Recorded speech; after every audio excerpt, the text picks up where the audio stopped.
Dinas Pendidikan Aceh dan juga dilaksanakan.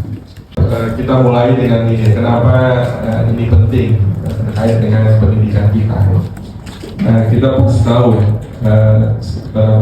raison d'être itu merupakan bahasa Prancis yang artinya alasan keberadaan kita, alasan keberadaan manusia di dunia ini kan kita diciptakan untuk menjadi khalifah kan.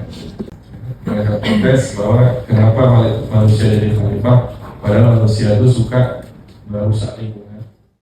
Dan kemudian Allah menjawab kekhawatiran itu dengan pendidikan. Salah satu dampak dari pendidikan kita adalah bahwa manusia itu harus bisa mendampingi.